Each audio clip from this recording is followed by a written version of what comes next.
of our platforms except for hang on. I haven't even heard of these. Like we had these set up and it came back with a couple of errors here. Nemo TV and the other ones I can't even tell what they are. Hang on. It must have been like Nemo TV.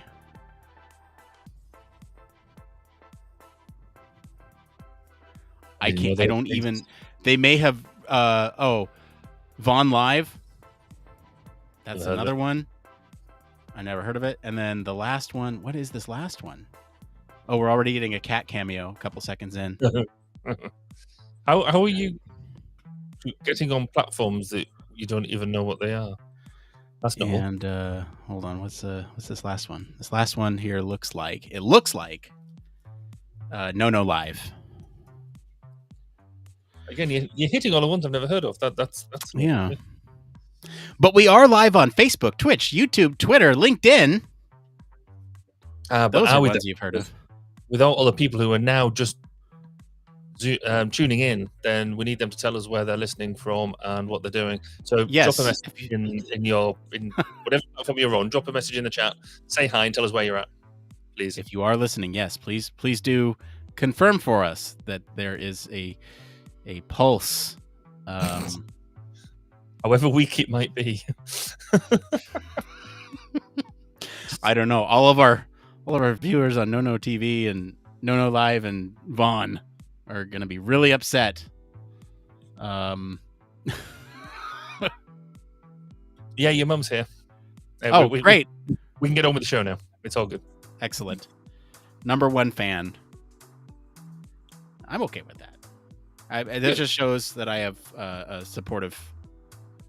I was going to say my mum and dad don't come and listen to me podcasts. So this is where I open up about my childhood and things. This is therapy, right? You've said that this was therapy for you. I remember that.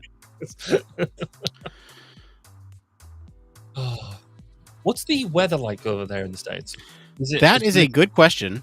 And actually one that I don't know the answer to off the top of my head. And the reason being is because I lock myself in this pod all day, almost every day. And I've become a total homebody. I don't step outside to get fresh air like I know I should. As good human factors practice tells you. Yeah, exactly. Or 20, like the 20-20-20 rule. I can't do that here. I can do maybe like 5-20-20, but there's not 20 meters that I can look away and get my eyes to unfocus. So I have to that is one thing that I do is I leave my pod quite frequently to get up and walk around, which is nice. But I don't go outside, and I should do a lap or something. Anyway, the weather here, 81 degrees Fahrenheit. I realize that is boiling hot almost for you. So is it? Let me just put that into sort of measurements. I understand. What's that? It's 81 in Fahrenheit. Yeah, 81 or 83 Fahrenheit now. It's sunny. 27 degrees. Oh, that's warm. Yeah, it's a little warm. We normally get around 20, sort of 18, 20 is probably a nice day. We're at 32 at the moment. It's okay. All right. Yeah, it's a little hot there. Yeah, it is. We're in the second heat wave of the year.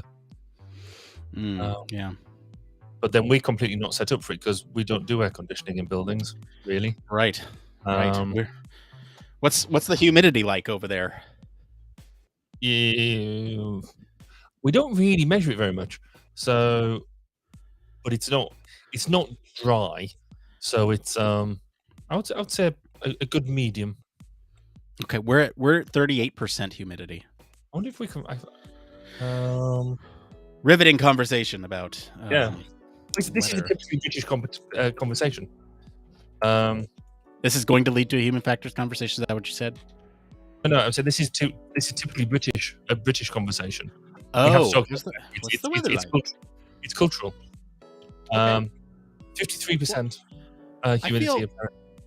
Barry, I feel a little honored that you are having a British conversation with me. Like that is. I'm indoctrinating you into Yes, how it's you are. Next, you'll be drinking tea, and which is something I don't really do. But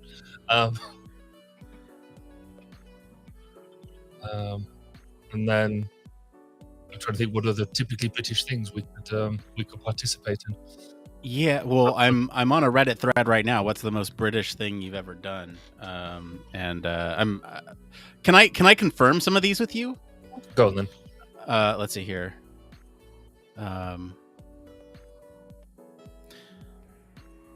So somebody was at a county fair once and overheard these two very posh, classic English gentlemen, in quotes, types discussing the best type of rifle to shoot pheasants with while holding scones with jam and cream. That sounds like an average Sunday. Yes. Okay. What about bought tea bags online from Tesco? When they delivered them, they substituted them for decaf tea bags. I refused to return them and had to endure 80 decaf tea bags. When I had a normal tea bag, it was like I was on speed. I was going to say, how could you even survive off decaf tea bags? Yes, no, you have to have normal tea bags. Okay, all right. Let's see here. There's another one. I accidentally skipped a few people in line at store. Hold on. It's like a 7-Eleven type store for those in the States. Nobody said anything. They only tisked. And you'll get a stern look. I think the British term is tutted. Yes, you'll get... My buddy pointed out what I did, and we got everything sorted out, but I thought it was hilarious that nobody said anything, just fumed on the inside. Yeah, absolutely. That's quintessentially British. Not actually complaining about anything, but being absolutely fuming, like ready to combust from internal combustion. But on the outside, look like nothing's wrong whatsoever.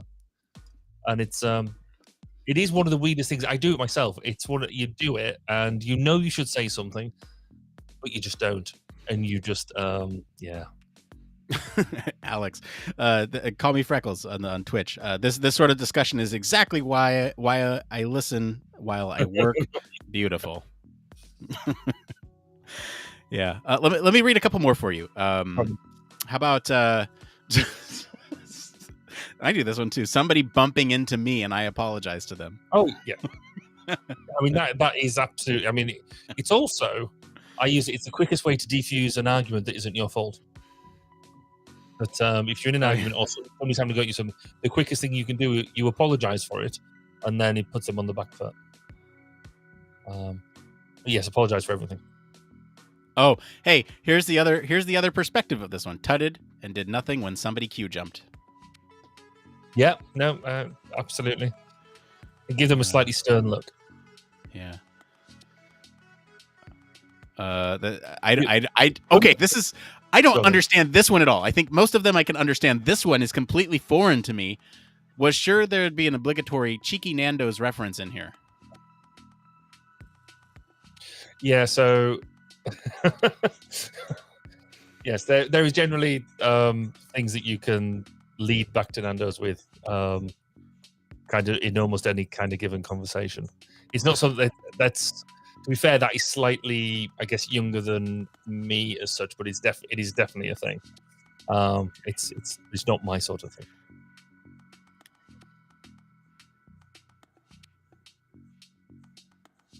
Okay. All right, last one, and then get on with other stuff. It sounds like if it's more ridiculous, that it's likely to be true. Left the EU. What? It's left the EU. European. Oh yeah. Okay. No, that is a stupid decision. But anyway. All right. So that yeah, I guess with that, let's get to, I guess, the pre-show stuff, which is usually where we will do some show notes. That's mostly done, I think. Do you have your one more thing this week? Yeah, I do. I might change that as we go through the show because it's not that interesting. Okay. Yeah, I thought whether it's interesting as a one more thing, I'm not entirely sure. I have a one more thing that's a cry for help, I think, this week. So we'll see. In fact, hang on, I just got to check something. Like, you looking at my one more thing will know. I was going to say, I've just seen it, and that's my day-to-day living. Oh my gosh, are you? Hang on, I feel like this is something we can nerd out about post show. Yeah. Yeah. Yeah. Oh, like for me too. But I'm skirting around it. I want to talk about it, and it's a normal occurrence for me. But it's just like a waterfall right now. Well, you've got so much going on. So yes, that's going to feel like the entire post show. So yeah, that's the post show. Let's get there when we get there. So, the story this week is quite interesting. I think. Yes, I love this. I will get to my initial reactions when we talk in the show, but yes, I am a sucker for these types of stories, and I'm really glad that it was picked this week. With my luck, I will have terrible internet issues, and you will get to talk about this very fun story. I'm down with that. I could talk about this sort of thing for hours. And in fact, in all the notes that I've done so far, I still haven't mentioned Mars. I think there is a very strong alignment to it. Oh yeah. Because the technology is the same. Well, conceptually the same. It's conceptually, yeah. No, I am. So let's stop hinting at it. I mean, if you are looking at this on many of our platforms, you'll see what the title is this week. And I think what we can do, at least in the pre-show, is maybe show some footage of like what they are hoping to accomplish here. Because like it is hard to think about this, and I'd love for everyone watching, listening right now to get sort of a concept in their head of what this city looks like. I mean, I am so excited about this. Like, I cannot contain my enthusiasm. I'm excited about it. I'm still not entirely sure whether I want to go. I think it'd be very linear. Sorry, I'll save that. Okay. All right. It's good. That was okay. I'll give you that one. I thought that was quite a stand-up joke. That's British humor. Yeah, right. So.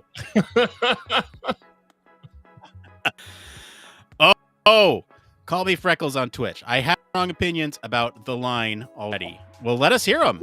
Yeah, what are they? What are your opinions? I need an opinion. If it's a good opinion, I'm stealing it. Yeah. Here, while we wait for these opinions, let's pull it. Gloves off, I guess. The keyboard's getting I know she's on Twitch. The thumbs are getting warmed up for a workout. So, can you play video? So I've only seen a video of Neom in general. So yeah. So let's get this video feed up here. I am in the process of doing so. Well, you can tell I guess. What's that? So you can tell you're doing something like that. Is it lagging? Yeah, just a bit. Oh, okay. Well, there we go. All right. So I have this up. This is a video. Let me clear that really quick, and we'll just go ahead and do a pre-show little marker down here. Okay. So let's look at this. There's no audio. I'm not going to share audio for fear of copyright here. But actually, I should fear copyright. But look at this. So anyway, we're about. I'm going to jump around so it's not totally infringement here. Yeah. Anyway, so we're looking at the line. This is a futuristic city where they kind of built these modules. You can see there that are supposedly. I mean, we'll get into it in the story, but this is conceptually what it is. It's a line of a skyscraper that looks like a mirror. Literally a line in the sand. And yeah, there you go. Futuristic city. I mean, this to me looks like completely just sci-fi. But I was going to say this is it's almost like they're ripping off a movie. I can't remember the movie that it's. Is it a Netflix series? something like that. Anyway, yes. Yeah. Anyway, so they go into, how this is supposed to be a from space view there. It's a pretty cool concept. We'll talk about this in more detail here in a little bit. But that is essentially what we're talking about here today. Is this the line? So it's kind of just like a shiny Great Wall of China with rooms. Yeah, and a bunch of resources that, I don't know. I'm really impressed with the thought that went into this. And like I said, we'll talk about this tonight. But this is rather impressive. So before we've got 15 minutes before the show begins, I know you're going to be talking about some bits and bobs in it, but I need to start thinking about EHF 2023 and so the CIHF conference, because that's kind of going to be my conference. Oh yeah, that will be. Yeah, I get to go to it and stuff, and I want to try and encourage. I mean, because I'm not necessarily directly involved, but I want to try and encourage a bit of a shake-up of how it's done, because they're going to have the online and the real and the live version, or potentially that's still not totally decided, but I think it worked well. I'm trying to think, how could we make the live version more entertaining, or so partly what I was, how you do the town halls with various personnel. I was wondering whether we could do like a live town hall, or a fireside chat that is live. We stream it, but then also it creates podcast content too. Or whether we could do some of that sort of stuff. I think things like that could be quite good fun. Try and get loads of audience interaction as well. So, which I think would make it so like a proper live Q&A with people in the room, and you never know, we might get bar fights and things like that, which would make it hugely entertaining. Yeah, that'd be great. But yeah, if anybody's got any ideas on if you could do conferencing interaction differently, because I think we rely an awful lot on, and quite rightly so, on presented papers and things like that, because that's good quality research content. But actually, there's a lot of people who are going along who are practitioners who want to do some stuff and share best practice and things like that. And I just think there's some different ways we could do it. So I'd be interested in different ideas. Let me read now. So this is my ideal scenario for a remote conference. You have the live portion and the virtual portion happening simultaneously, where in every room there is technology set up to support a video feed, a digital feed from the presenters, some sort of consolidated Q&A system that accounts for those watching online and those attending in person.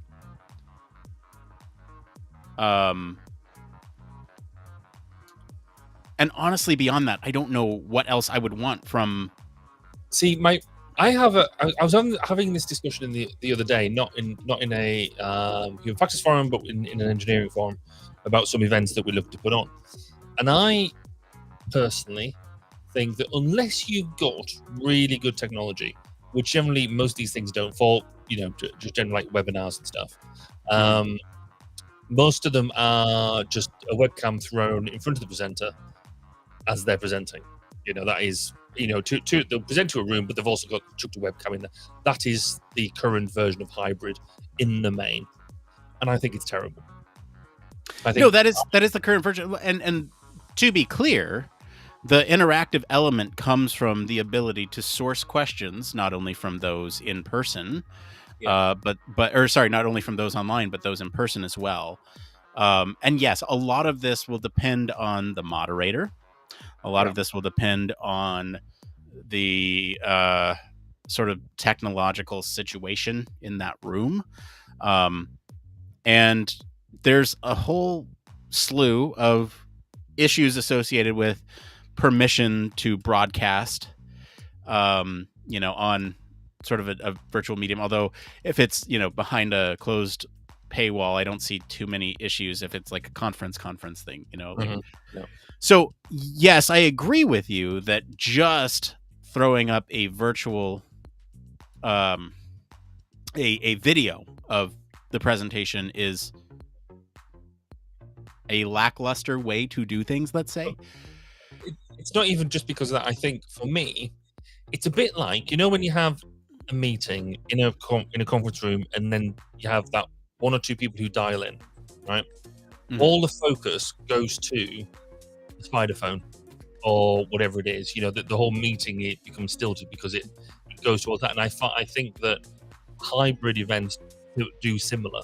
That you, as a presenter, you either play to, you either engage with the seated audience, or you engage with the camera audience. And I think you'd end up doing both badly. Okay, and that's fair. That's fair. But that is not on the format. That is on the presentation, and it is a skill that I feel we as science communicators need to develop. Is the ability to not only communicate with people in the room, but people online as well. And it'll be an interesting. I don't know. I can't say that. It'll be an interesting. Yeah, I was instructed not to mention it. So we have an interesting case study coming up where potentially we can see what that might actually look like. Yeah, that was. I just think it's one of these things that I think you can do as communicators. You can do one or the other brilliantly, but when you try and do both at the same time, unless you've got really good tech supporting you, and like I said, I mean, there is apps out there. I think it is Slido and things like that where you can submit questions and things like that. All work well. Unless you've got all that really squared away, then I don't know. I think you tend to give both as not a cool of experience as you could. I'd rather do it twice. I'd rather do it once live, and then I'd almost go straight into another room and do the same thing virtually, to try and make the best of both experiences. But what was quite cool is I was sat in this meeting when I was eliciting my view, because I'm quite shy and retiring when it comes to this. And the guy who sat opposite me, he was like, because it's not the first time I said this. Oh yeah, somebody mentioned that they weren't happy with or the potential for doing hybrid things, and I was like, let's not beat around the bush. That was me. And he's like, yes, yeah, that's true. Well, I'd like to challenge you on that. And I was like, brilliant. Show me how we could make it better. And I think we're going to try and get into something where we can try and maybe dig a bit deeper into that and work out how to make it really good without having to spend a lot of money on technology and stuff like that. So yeah, I'm just saying, like, the would you agree that scenario is ideal if the communicator can account for both audiences with the technology at hand, right? Like, let's say the technology is the issue right now. Do you think it can be solved with technology alone? I don't think it's technology alone. I think you're right in what you said, that actually we need to be able to pass off or work with both audiences better through training and practice as well. I guess it is just my preference at the moment in my immature experience of delivering limited hybrid events. I think I've done less than 50, but less than 20. And so I'm still, it's not like I'm a college lecturer or anything who's been doing a lot more of it recently. So it's just the ones I've seen and the ones I've participated in. I've been underwhelmed. I think they've not delivered, or generally not delivered in a way that they could have done. I'm not saying that they were bad. I just think they could have been a lot better. Yes, I agree. I do want to address in the Twitch chat, there is Call Me Freckles comments here, and I almost wonder if they are looking at the show notes, because I had the same point written down in part of mine, specifically with glasses. And yes, absolutely. In fact, I think I've written that somewhere as well. Yeah. So yeah. Oh yeah. Not looking at them. Okay. So really quickly closing them.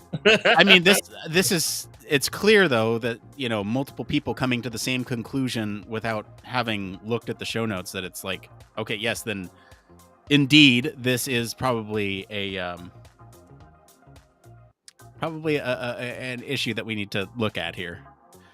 See, I've only seen half of the first episode of Snowpiercer, and I get the reference. Yeah, I have not watched Snowpiercer, but I think I get it without even. Yeah. So yeah, and gee, I don't want to jump the gun and start talking about this, but yeah, it's really interesting. And I almost wonder. 4 minutes, then we can get into it. I know. It's like, what if you change the economic model, and then, well, is that okay? Well, now we're getting into a whole other like conversation. We don't need Alex in here with us. If only she wasn't working. Right. Yeah. Panel discussion. Yeah, it's yeah, very, very interesting story that we will get to in a few minutes. Actually, Barry, remember we were going to do an experiment this week. We were going to push starting the show by a couple minutes to see if there's indeed a wave of distortion that happens at the 30-minute mark. Because we had that happen last time, right as we went on to 35 past 25 to. Yeah, let's do 35 past the hour. So we'll start it at 35. Okay, and that'll be when we start. So really, we're looking at about 7 minutes till we get to start talking about it. Well, that's enough time for Alex to go on a break.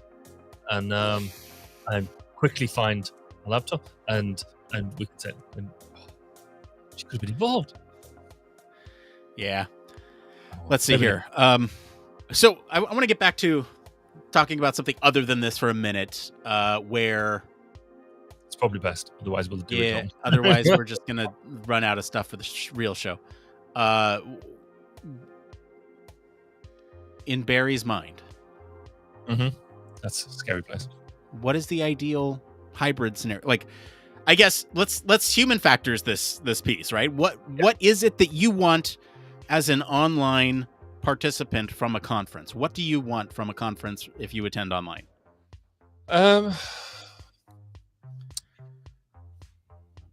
I guess from both sides, I want to make the most of the environment. So I think when you're doing an online thing, so like the platform they use for the neuroergonomics conference, and when you've got different online mechanisms, you can really flex them and make them work really, really well.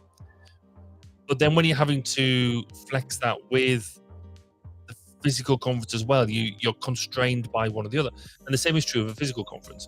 When you go to a physical conference, you can do different things. You can be a lot more expressive. You can walk off the stage and still engage your audience and do almost, the personality of presentation can really drive over. Whereas when we're doing it online, you tend to be seated or stood, but you're generally very, what's the word? You can't move around or anything like that. You're very, you can't express yourself, or even now I've got my arms flailing around the places. I think that's the sort of way I do that sort of stuff. I just think that you kind of get the poor side of both. So if you had the online bit, then that means you can use a lot more things like video easy. You can use a lot more almost, I guess, tricks and things like that to engage the audience and in a different way than you can when you're standing on the stage.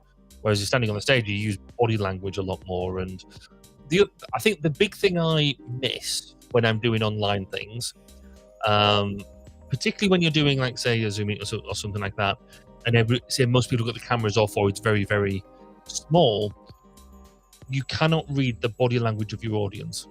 And truly get, because I think we've all done it, or many of us have done it, when you're given a presentation and you land what you think is a killer point and it's brilliant, no one moves, not a flicker, no one responds. And you're like, I didn't land that very well. So then that gives you an opportunity to, depending on how comfortable you are presenting, but it allows you to then maybe reiterate the point in a different way, to think on your feet, right? Especially if it's an important point, or it might be just a funny that you haven't landed properly, you want to make sure you land the funny, and do that. You can't do that very well online. But then I when I'm doing online stuff, I tend to not do that type of thing because it doesn't land very well. I tend to do different things. It's maybe more visual, or in your slides or something like that, or whatever it is you're doing. Right. Is it weird that I'm thinking about like the ideal scenario is like a TED Talk, but with an interactive element behind it, like you have a TED Talk, you're presenting a PowerPoint, and those work. Now imagine an interactive TED Talk where you can then ask the presenter Q&A afterwards, watching live. They are still feeding off the audience in that room. They are still moving around because they have a whole crew dedicated to cameras and whatnot. Yeah. But that point aside, if you imagine the technology in that room, people from all over can, answer their questions. If you have a good moderator, they pull in the most frequently asked questions. I've seen some really good launches done of things. I can't remember who did it, but it's kind of relevant. But they had a massive audience wall behind them, and all everybody put up their webcams, and there was all these pictures behind, and the moderator could pull in various people and stuff like that. Right, it works. But most of us don't have that capability. Most webinars, most things are ran off some sort of central platform, a bit like what we're using now, and people's own webcams and things like that. So, it's if you throw enough money at it, yes, anything's possible. But how do we make it practical? And that's what makes it truly human factors problem. Now, let me ask you, Barry. We are now 2 minutes past 30 minutes. Has my audio wavered at all? I really haven't been talking a whole lot, but has anything sort of looked funny on your end where... I normally use the music in the background more to work out whether you've got problems. Because obviously the music changes, pulls some beat, and that's it. That's quite easy. That's much easier to pick up. That's interesting. Okay. So, yeah, we're doing okay. That's, so first hypothesis has been proven incorrect. Second hypothesis is that it's whenever we introduce a new piece of media that hasn't been running, or so it might actually be the audio. If I kill the audio, because I killed the audio while the intro runs, and that was what, then the distortion happened right at the beginning of the episode last time. And it also happened right at the end of the episode, right as we started the post show, where the audio or the music comes back in. So that's my second hypothesis, is the audio, right? So we're going to do a little something different tonight. We're going to kill the audio now. It's going to be a little bit of dead air, but we're going to see if my connection wavers at all right here as we're talking. And if not, then I have a third hypothesis that we can test live here on the air. The third hypothesis is obviously when we introduce new media, like the intro video that we play. Gives us a little breather. We can also, but that wouldn't make sense for the post show, which is why I think the audio piece coming off of it, maybe, I don't know, when you turn it on, maybe that's the thing. I don't know. Any wavering yet? No, you've been perfect. Perfect. Okay. Amazing. So the line video, there was significant distortion on my feed. I think that's largely a computer performance issue. I have a lot of things up, and I was playing a YouTube video, so I think that's what that was. But it could have been because yes, if you're transmitting and you're also putting loads of stuff up at the same time on the same PC, could that be feeding, and then therefore you're buffering on the PC, and actually your transmission is fine. It's what you're buffering on your PC that's the problem. Yeah, here's the thing: is I prioritize this, and I've made some optimizations on my end to make sure that doesn't happen. So we'll see. But we're gonna take we're gonna play this intro. We're gonna see what happens. Let's do it, Barry. You let me know immediately if things are off, and we'll just re-record. Cool. Yeah. All right. Here we go. We're gonna take a quick break. We'll be right back after this.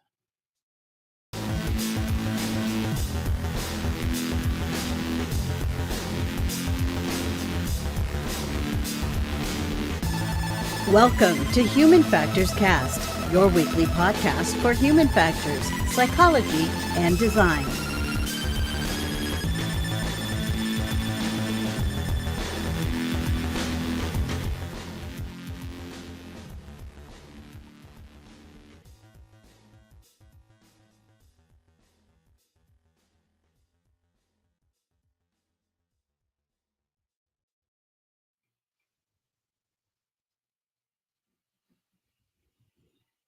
Hello, everybody. Welcome back to another episode of Human Factors Cast. This is episode 254. We're recording this live on August 11th, 2022. I'm your host, Nick Roome, and I'm living dangerously because I'm not recording a local copy, but across the internet from me is Mr. Barry Kirby. Barry, how are you? I'm fine. I'm also not recording a local copy either. Do I need to be scared? No. As long as we're coming in loud and clear, I think we're okay. We got a great show for you all tonight. We're going to be talking about The Line, the city of the future. We also got some questions from the community about managers hiring unqualified researchers, where to discuss minutiae of daily work with more experienced colleagues in the industry, and we'll discuss the most interesting problems or solutions we have ever worked on. Barry, I hope that didn't take you by surprise, and you're well prepared for that. But first, we got some programming notes. Barry, what is the latest from 1202? So over at 1202, we've been discussing the rail industry with Nora Balfe, who's the HFI manager or the Human Factors manager in Irish Rail. And that's been a really popular episode where we've been learning about the breadth of stuff that she's been getting involved with. But then on Monday, a new episode comes to light, and it's actually about the perils and procedures of how to publish a book, or specifically how we share our knowledge in the human factors domain through human factors publishing with ex-president at the CIHF, Robert Bridger. So that goes live on Monday, and hopefully everybody will want to pick up their typewriter or word processor or pencil and start sharing their knowledge in being able to and publishing their own books. I hope I'm inspired to write a book by that. But anyway, we know why you are all here. Let's get into the news.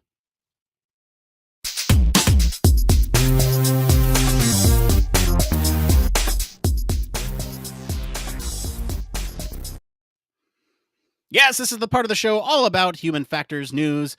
Barry, this story is incredible. Can you let us know what our story this week is? So this week we are talking about HRH Crown Prince Mohammed bin Salman announces designs for the Line, the city of the future in Neom. So the Crown Prince of Saudi Arabia recently announced the design of the Line, a civilizational revolution, which is easy for you to say, that puts humans first. It's supposed to be providing an unprecedented urban living experience while preserving the surrounding nature. The proposed designs of the Line embody how urban communities can thrive in an environment free from roads, cars, and emissions. The city will run on 100% renewable energy and prioritize people's health and well-being over transportation and infrastructure. It puts nature ahead of development and will contribute to preserving 95% of Neom's land. The announcement reveals the most important characteristic of the Line, and that is that the city is only 200 meters wide, but it will be 170 kilometers long and extend 500 meters above sea level. The Line will eventually accommodate 9 million residents and will be built on a footprint of 34 square kilometers, which is unheard of when compared to other cities of similar capacity. Residents will have access to all facilities in the Line within a 5-minute walk, in addition to a high-speed rail with an end-to-end transit of 20 minutes. The Line offers a new approach to urban design, the idea of layering city functions vertically, while giving people the possibility of moving seamlessly in 3 dimensions, up, down, or across. To access them is a concept referred to as zero-gravity urbanism. Different from just tall buildings, this concept layers public parks, pedestrian areas, schools, homes, and places for work, so one can move effortlessly to reach all daily needs within 5 minutes. It's an ideal climate all year round, and that will ensure that residents can enjoy surrounding nature when traveling on foot. So, Nick, would you live in a vertical city in the middle of the desert? Such future, much wow. I don't know if I would live there, but this is certainly awesome. I am a complete sucker for futurism, and I really love this story so much. Future cities built around humans are just really cool. Where I get really sort of down in the dumps is, or bogged down, whatever you want to call it, is when I think about all the hurdles that we have to make in order to get there. There's a lot of sort of technical advances, a lot of sort of societal questions that we need to answer. And I'm sure with enough time and resources, we'll get there. But man, I'm really hopeful that stuff like this will become a reality someday. Barry, what about you? What are your kind of initial thoughts on this thing? So this idea of this experimental city within an experimental region, which is what Neom is. It's something that's come together to be a catalyst for future thinking and really drive science and engineering forward. If you go on the website, then they put up loads of videos about how they expect what looks like a barren, featureless desert at the moment. They see it as a catalyst for doing new things. And actually, they've even got their own Twitter account and things like that, which I realized after looking up at this, and they were, site following them and stuff, and understanding what's going on. But I also suspect, I think there's some interesting challenges in going vertical. So if you're going vertical as well as horizontal, what about like connectivity with the rest of the world? Because it's saying that it's going to be like sort of a trade center and all that sort of stuff. If you've just got this one vertical structure, and you've got then connections with other trading organizations, then how long can it just stay a single line before somebody puts something on the side to make freight loading and unloading easier, and then you suddenly start sprawling on the side? But I'm sure they're only just technological challenges that we'll overcome. For me, I think what I worry about more than anything else is that, and what the whole premise glosses over is money. This nirvana of awesomeness looks brilliant, but it also looks blinking expensive.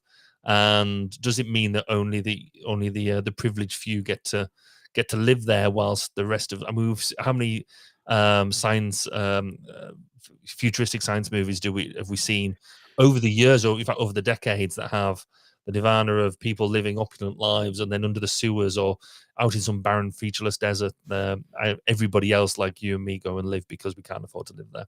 So I think there is, from a technical perspective, amazing, but I think we need to dig into some of the broader human factors issues to really pull it out. I'm right there with you. So look, like we understand that this is a very future thinking project, and it's pie in the sky. We understand that. We're going to break it down as if we were trying to figure out some human factors issues with this.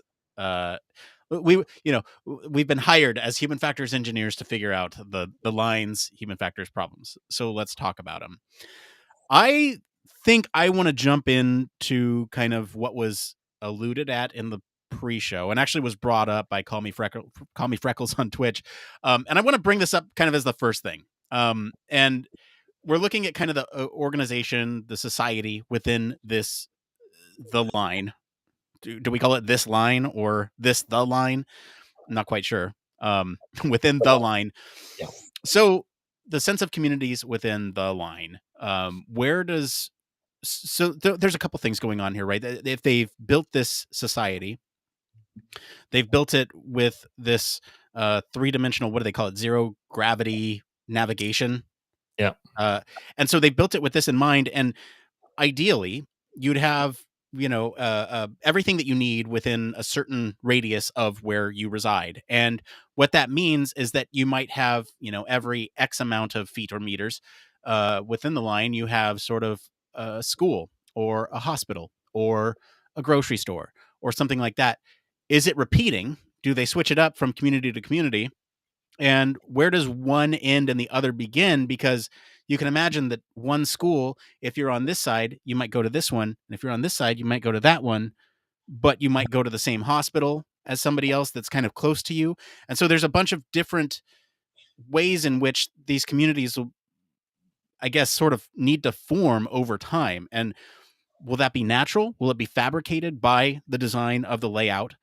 And then really getting at community here, there's sort of a larger issue. Will some parts of the line come with a premium for real estate, either by the water, by transportation hubs? Those types of things are real considerations that you have to consider, right? I can imagine by placement in terms of height, are things that are higher above the sea level going to cost more because of the view? There's a lot of things that I'm thinking about from this perspective. There's, how does it change sort of the social perceptions of people when you tell somebody you live on the 500th floor when you tell them that you live on the second floor? What do people think of you? Does that change how people view you? Does it change how you interact with this society? And it's I think it's ripe for the haves versus the have-nots, right? Those with more money are higher up, they're closer to the water, and status will be immediately understood by where you reside. And that is kind of where I'm thinking at. And I do want to bring in this comment because it agrees with me on this, and I like comments that agree with me. It says, it's an astounding conceptual feat, and certainly is aesthetically pleasing. The carbon footprint and ethical consumption adjacent relations are highly promising. However, I am of the current opinion that this will quickly devolve into an international, it cut off on me, an intentionally segregated / class city, similar to what we see here in the US with districts, oh my God, districts, states, counties assessing poorer funding, accessing poorer funding, and humanities related resources. Think Snowpiercer. And so that, to me, is sort of the biggest consideration for this. Like, talk about human factors all you want, but that is a major thing that we have to solve before we even start to think about all that stuff. Barry, what are your thoughts on all that? Yeah, I think it's, you could ask yourself, is this just innate in human behavior? Because no matter how equal you make everything, so addressing the social fabric first, they will all, we will find something in this that makes one side slightly better than the other. So it could be, if it's east-west face, so say, like, if it, because it's a line, the one side of it might be west facing and the other side east facing. So one is either cooler or warmer, just because the nature of the way the sun travels. Does that mean that one side is going to be inherently better than the other because of the nature of what it does? One side might need more resources to cool it than the other, and therefore be more expensive. Or there's going to be some differences amongst it, and therefore the people who have more ability, and that might not just be money, that might be other resources as well, or however these things run out, then we do tend to shake ourselves out into some sort of social order, no matter how much we try not to do that. Fundamentally, no matter what sort of city or anything like that, there is always inequality in jobs, or perceived nature of jobs, because somebody's going to have to, no matter how much technology you've got somebody's going to clean up. Somebody's going to have to make sure that the water systems are maintained, that the air conditioning systems are maintained, that these wonderful transportation systems are maintained. And normally we give those, we class them as less skilled jobs, despite the fact I couldn't do most of them. And that tends to also shake out a class order within our society. That aside, something else you said, which I thought was quite interesting, was the nature of schools. If we are in this organization, why do we need central hubs for schools? We could distribute schooling completely, so your schooling is done in the home. If we've got the technology to do that and support it, etc., etc. But then one of the things that we have is how do we bring people together in meaningful ways that isn't completely socially engineered, because you want people to find their own relationships and things like, or do we? Another interesting question. But I think it's going to be, because you cannot just build a city and force things to happen. We as creatures want to generate relationships. We want to generate our own behaviors, because no matter how well we try and fit into stuff, something always breaks, or changes on that doesn't fit into the norm. And there's loads and loads of films out there that sort of parody this or cover this off. But I think that's going to be one of the hardest things to crack. Yeah. Take out the technology is, how do people live with people for so long in such a regimented, or what I currently perceive as a fairly regimented building structure. Right. Two other things that I thought of while we're on this topic of society and culture and all that stuff is, you brought up jobs and how some jobs that are often viewed as lesser skilled, they're going to need to have some sort of income that supports them to be able to live in this place to begin with. And so that gives me a little bit of hope that perhaps they're designing with that in mind, and that those types of things might be accessible. The other thing that gives me a little bit of hope here, and I think we're maybe a little shy on hope getting into this whole thing a little early, right? Is that one of the first lines in the press release is that a civilizational revolution. See, there we go. I'm trying it now, Barry, too. A civilizational revolution that puts humans first. That is the very first thing that they say. And so I think, I would hope, that they're already thinking about these types of issues. Does it sort of, is it going to be one of those things where you have a situation where maybe some people have access to better things? Maybe, but I'm hoping that everything will be relatively equitable. I don't know. Where do you want to go next, Barry? We should really jump into some human factors issues here. Yeah, let's go and hit some of the engineering side of things, because I think the way that we build this is going to be truly fascinating. So the first thing I think, and just taking off some of the notes, I kind of connectivity is something I think is going to be key to this. So if you've got this wonderful, literally the line in the sand, it looks really nice in its pictures. It's all nicely isolated, and it's, like I said, this almost Nirvana principle. But how do you get, if it's going to be a center for trade and things like that, how do we get on and off it?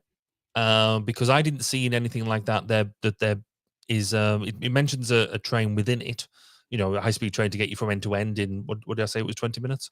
Yeah. But where do you go off that? So is there going to be a train line going all the way to the nearest other bit of civilization?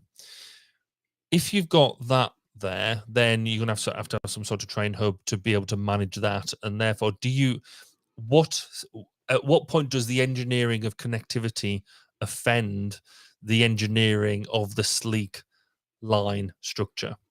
You could argue that actually a train is relatively easy because it could be right at the end of the line. And actually, it's almost, you could, from an aesthetic principle, the train line is just a continuation of the line in the sand type thing, because it's just like. But what about other forms of transportations? I mean, we've got no cars within it, but you can have cars. Do you need cars to get there? If you're going to have cars to get there for visitors, maybe not residents, but visitors, then where are you going to park the cars? Yeah, where are you going to park the? Or where you're going to have a train yard for your trains, and then you get onto that other one that we don't like for the carbon impact, airplanes. Where's the nearest airport when you're wanting to get goods in and out, particularly food goods and things like that? So I get in the idea that it said everything was walkable within it, but I think, how do we get over the fact that it won't be entirely self-contained? Because even if it produces all of its own water, its own food, and things like that from within, because some of the videos and things are saying it will grow everything it needs, we still want to engage with the rest of the world. So it'd be interesting to see how we build them sort of things in, to be aesthetically pleasing, to fit in with that aspiration, but also to make it work within the environment. I don't know. Yeah. Have you got any comments on how we connect it to the rest of the world? Yeah, I have a ton, especially working in supply chain logistics, right? There's a ton of things that I'm interested about. Like, do resources come in to one side of the line or the other? And then is there sort of a multi-leg journey that those products need to take once they've gotten onto the line? And how does that work? Where, do you distribute it to one end and then it gets on maybe another dedicated high-speed rail that's freight as well? And, you have sort of a hyperloop situation where maybe the freight can go fast without worrying about damaging any goods. I don't know. But then that's another thing that you have to think about is, does everything come in on ship and then the high-speed rail takes it to where it needs to go throughout and just kind of drops it off, drops a little more off, drops a little more off. And by the end, you're kind of done? Or how are logistics done on this thing? That's a whole other separate piece of this that you're right. There's the connectivity with the world because there's going to be imports. There's going to be maybe exports. I'd think that if they were growing everything that they need on board, they might have some surplus that they'd want to share with the rest of the world. And so that's another consideration. Yes, you brought up the point of the airport. Is there one airport? This thing is long. Are there two airports? What does it look like for having these planes land on top of it? Are they on the sides? Because you brought up that question of, well, once you start building out, it'd be very easy to start building outwards. And then is it just a city at that point? Because you can keep expanding. And so I'm thinking, just to jump in there, you couldn't. There's no way you'd be able to land a modern anything useful on top of it because it's only 200 meters wide, right? And so there's no turnaround. It just be land and take off. Well, even then, landing, if you try and land a 747 on there, for example, they probably won't have enough room width-wise. To be able to land and get off it. Well, that's what I'm saying is you land and then it's a straight line. You just take off right again. It'd be a different way to do an airport. It's almost like you land and then you dock up to one terminal, and then that's what I'm saying is you need sort of multiple airports on top, and then it's like there's the whole structural integrity of the line. Can it support 747s landing on it every day? I don't know. Are they at the ends, and then is that part of the line? I don't know. Right? There's all these other questions. But it's interesting though that a lot of I recognize I'm butting in on your stuff here, but it's fine. A lot of the stuff that we're really hitting here is not functional. It's all aesthetic because they've given us that aesthetic idea of the line in the sand, the silver shining line. We're trying to almost force everything down into that aesthetic. And given that we're kind of struggling already and we've barely got into it, does that largely lead you to believe already that it's impossible? No, I don't think so. I think some of these. No, if you stick an airport at one end and a port at the other end, I think that would be sufficient enough as long as there's enough throughput for those, right? And you have some sort of interconnected freight system that then takes something from one end to the other, because things travel differently. And so if you have both of those, one at either end, and you take the high-speed rail to the end to get on a passenger airplane, I don't think it's that big of a deal. I think we're now kind of one airport might serve this community. Because if you think about it, right, like these international airports are located in urban hubs, and so you have a lot of people that could potentially pass through there. I think it could support it, honestly. If you put an airport at one end, a port at the other end, and honestly, we've seen some of the port and some of the concept art. Go look at that if you haven't already. You can see boats kind of parked up to it, and they kind of go. That's why it extends so far out into the ocean, is because you have so many boats just like lined up on the outside of it.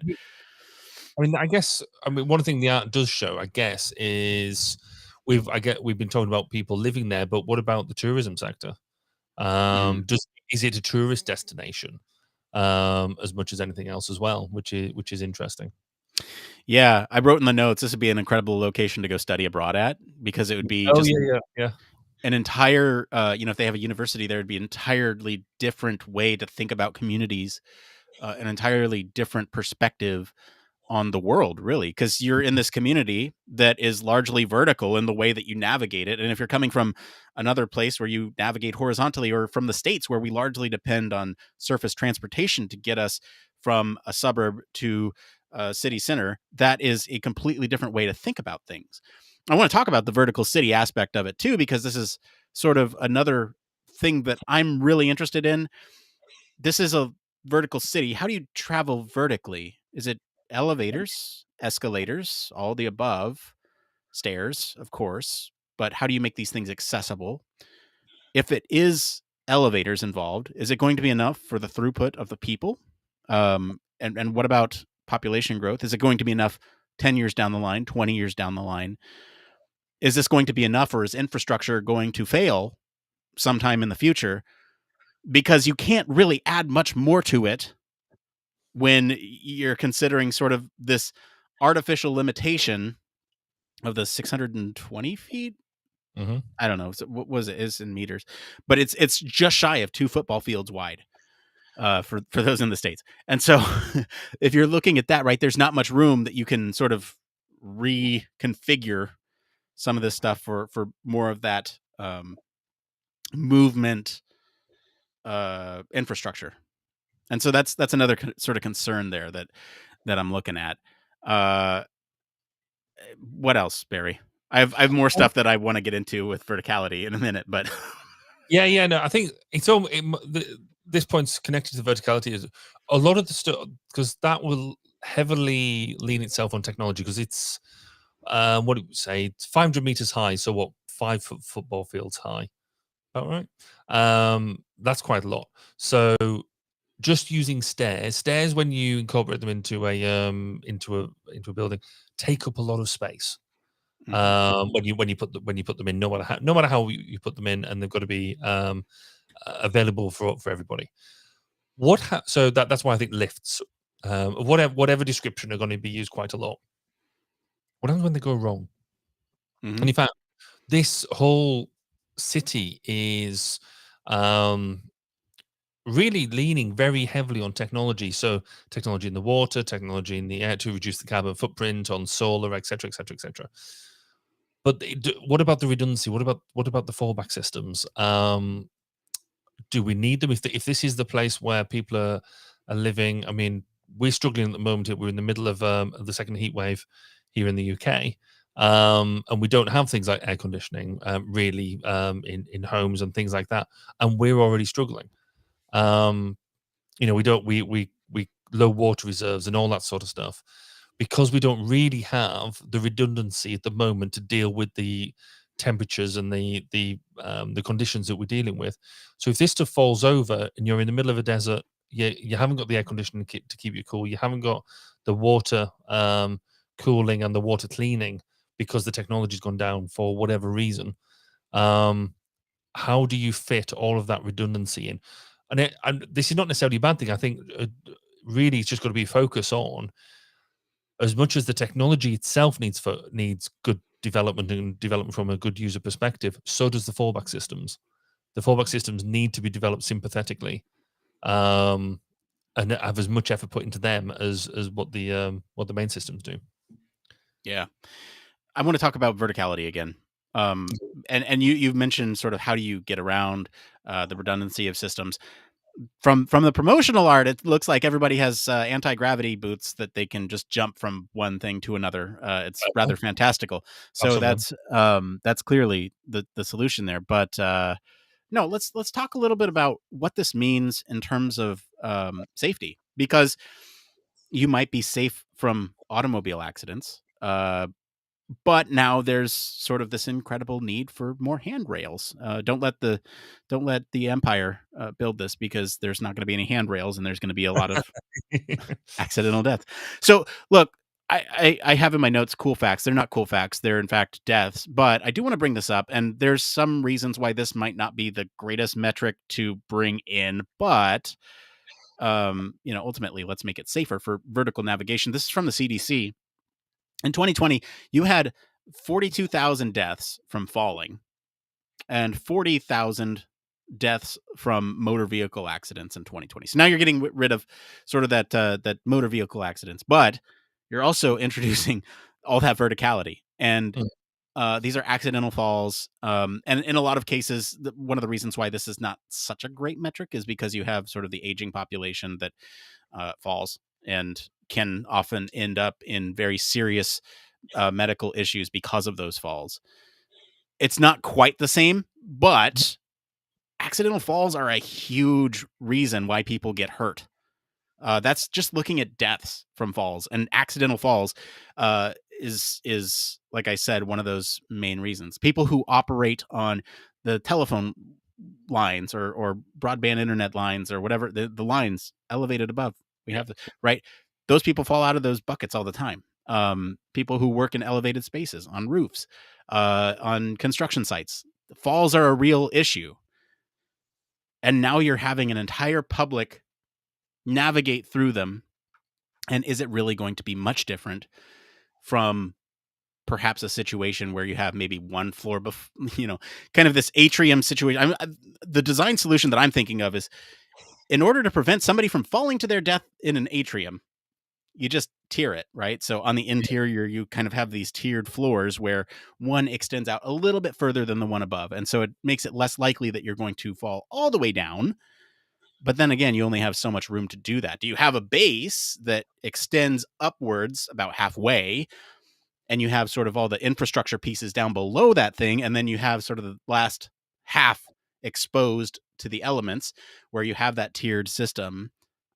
I think that's what they're going for. That's the sense that I got. But falling risk. Let's fix that problem.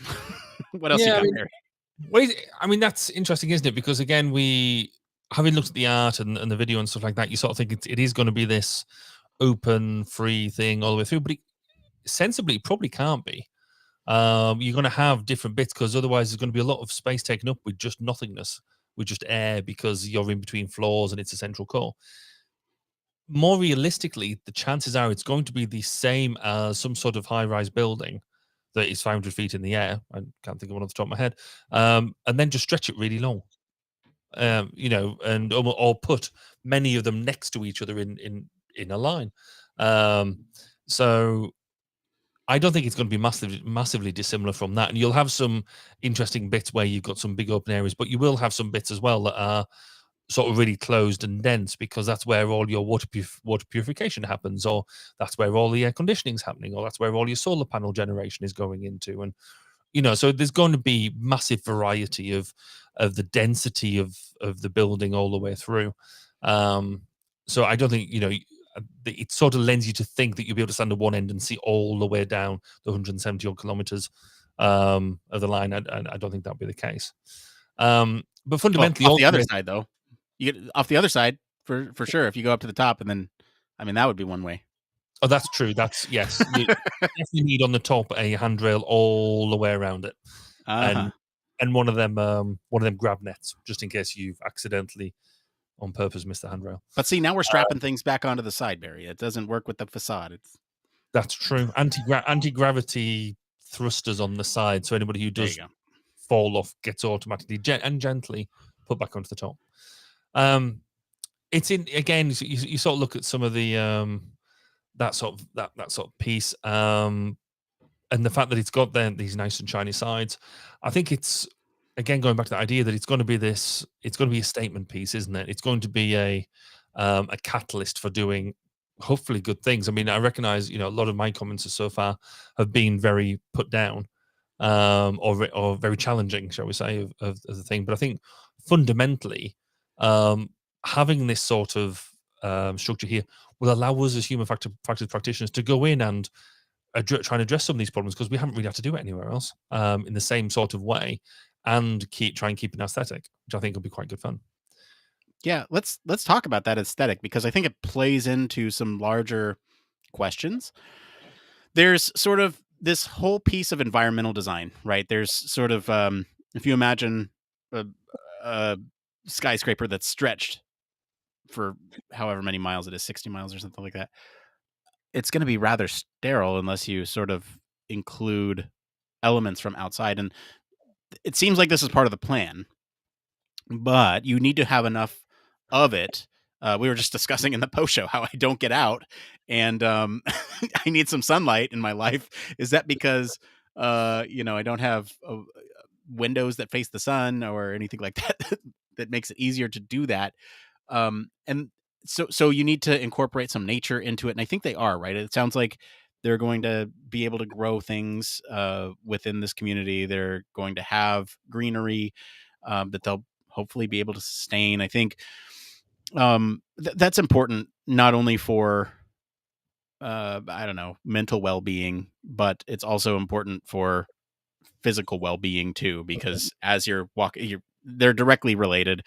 And so as you're walking around, you can smell the flora, and it really just be part of part of nature. And I think they're kind of focusing on it being part of nature as sort of this central premise, because on the other side of that wall, so to speak, I'm thinking if you're inside and you're looking on the other side of the wall, probably where all the windows are, you have desert.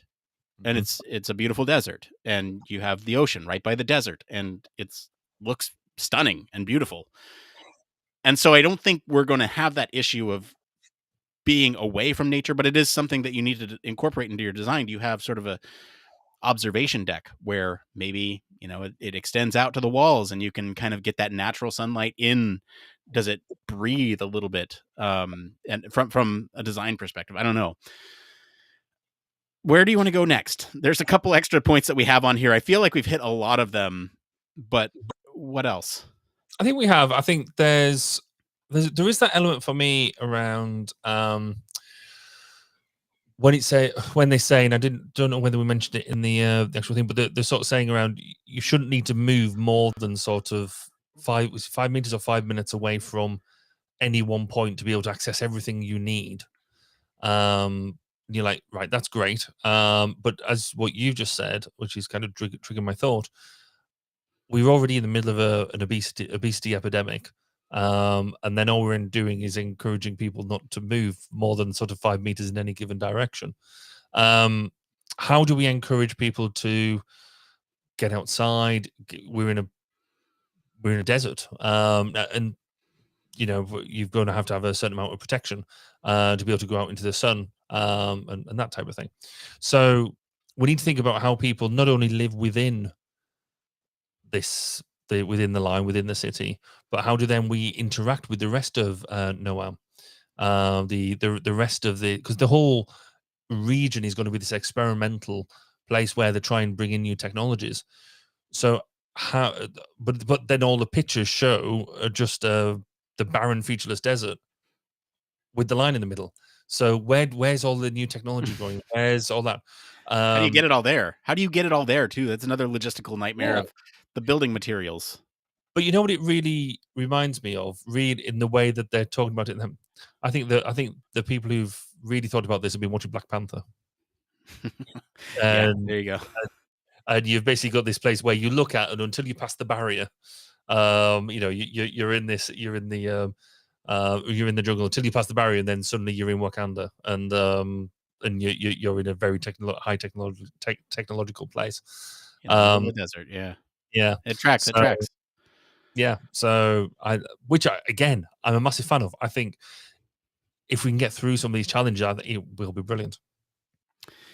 Yeah, I'll just mention one more thing here. Is one of the things stated in the article is, in order to change business as usual, the city's design will be completely digitized, and the construction industrialized to a large degree by significantly advancing construction technologies and manufacturing processes.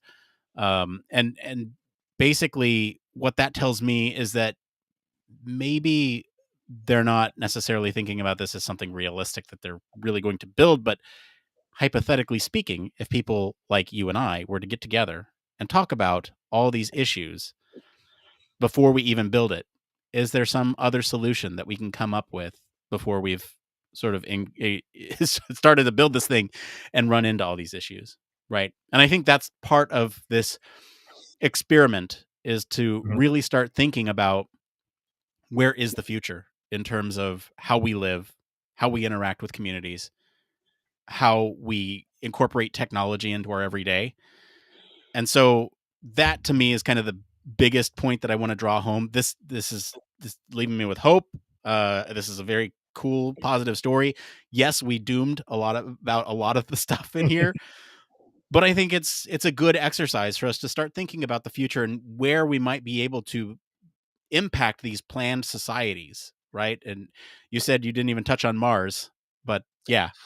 I was going to bring that up because as you quite rightly say, maybe this is all a bit radical, but actually most of the stuff that they're talking about here, we are going to have to deal with and have answers to, according to the people who want to do it, actually in fairly short order, because missions to Mars are going out there and they're going to have to deal with a lot of these issues. How do we live sustainably in a hostile environment, which effectively a desert be that a hot desert or a cold desert? It's a hostile environment to us as humans.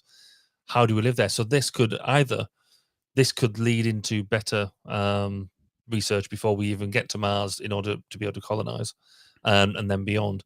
or the other way around. Actually, if we get to Mars first, that could help us deliver some of this. Yeah, agree. Well, thank you to our patrons this week for selecting our topic, and thank you to our friends over at Neom for our news story this week. If you want to follow along, we do post the links to all the original articles on our weekly roundups in our blog. You can also join us on our Discord for more discussion on these stories and much more. We're going to take a quick break, and we'll be back to see what's going on in the Human Factors community right after this. Human Factors Cast brings you the best in human factors news, interviews, conference coverage, and overall fun conversations into each and every episode we produce. But we can't do it without you. The Human Factors Cast network is 100% listener supported. All the funds that go into running the show come from our listeners. Our patrons are our priority, and we want to ensure we're giving back to you for supporting us. Pledges start at just $1 per month and include rewards like access to our weekly Q&As with the hosts, personalized professional reviews, and Human Factors Minute, a Patreon-only weekly podcast where the hosts break down unique, obscure, and interesting human factors topics in just 1 minute. Patreon rewards are always evolving, so stop by patreon.com/humanfactorscast to see what support level may be right for you. Thank you, and remember, it depends.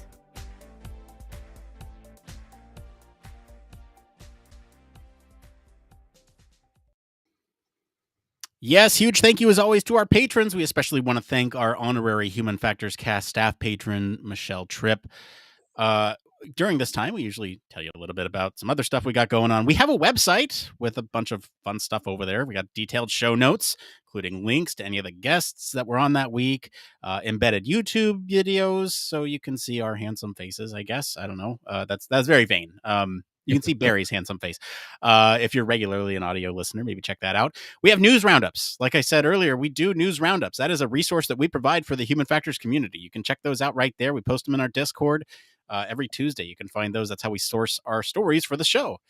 Additional info on guests, ways to submit your own stories. If you found a piece of Human Factors news that you want to share with us, you can search through all of our episodes for any specific topic that you're interested in, maybe city planning or AI or anything like that. Check it out. Conference recaps are on there too. If it's been a minute since you've checked out our website, please go take a look at humanfactorscast.media. All right. I think I've talked enough. Let's get into this last part of the show we like to call It came from.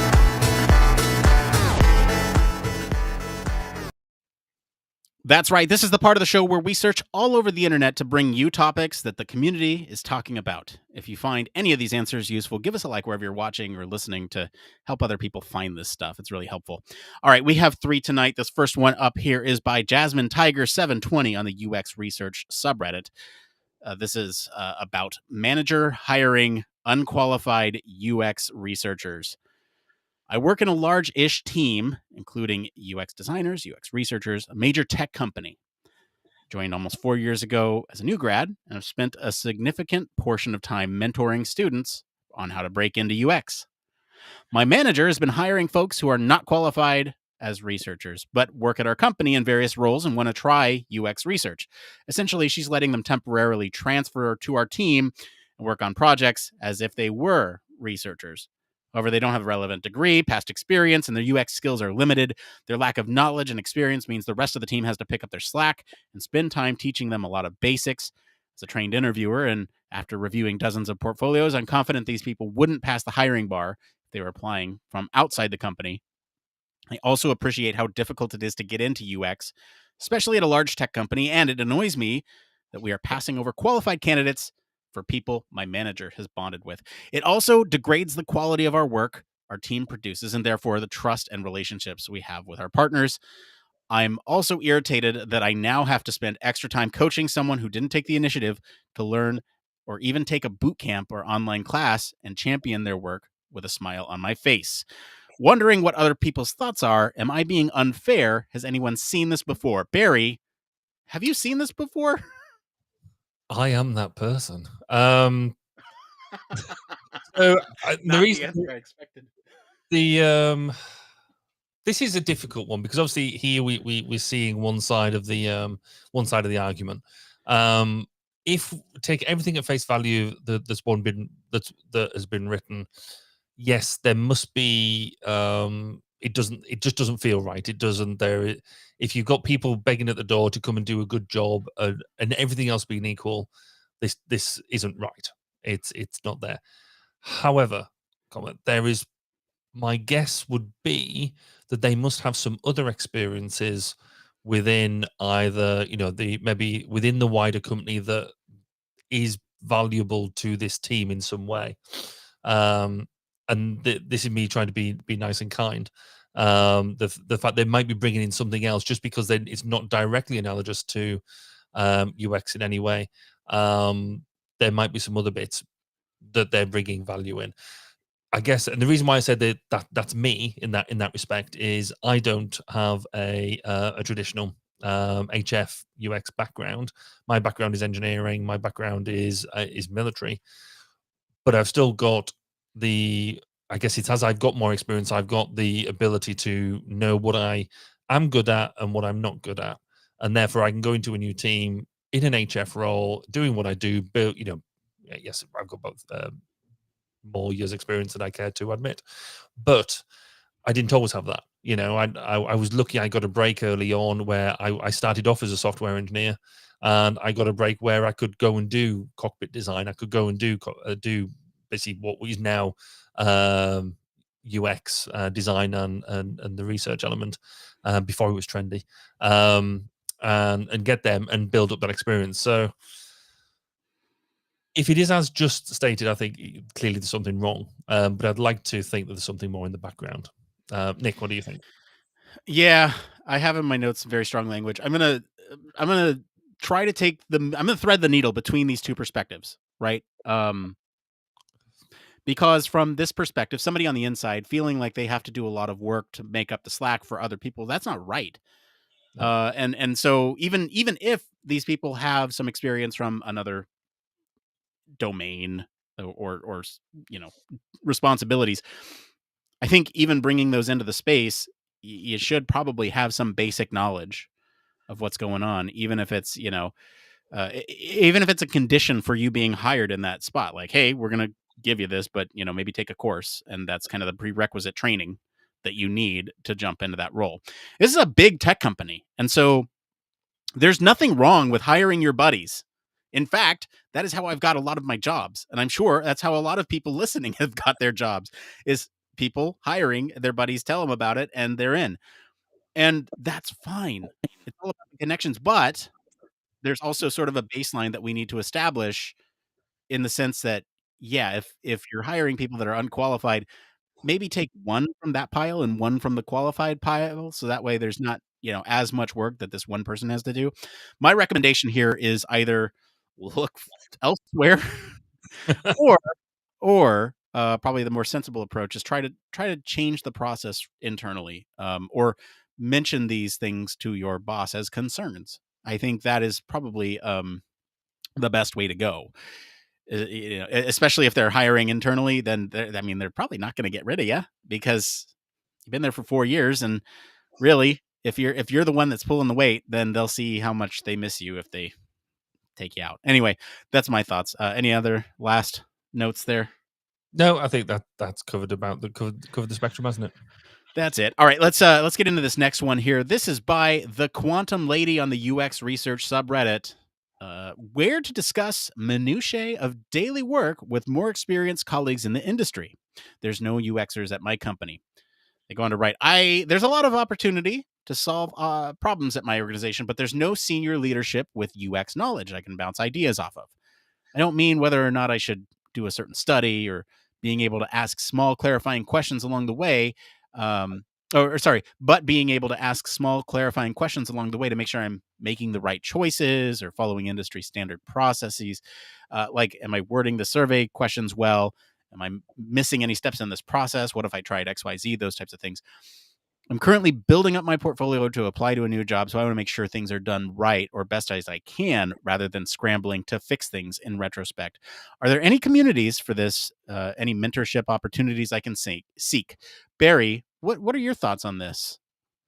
If only we knew of some sort of, I don't know, digital lab or something, but I'm sure we'll get to that.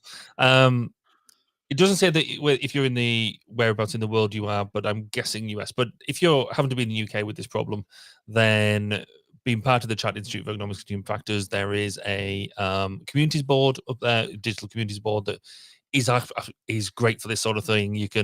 We've got such a tight community, and by tight I mean a friendly, helpful community that you're quite happy to put either big problems or little problems or opinions in there, and people will respond and things like that. But one of the things I do like is, this is something I miss.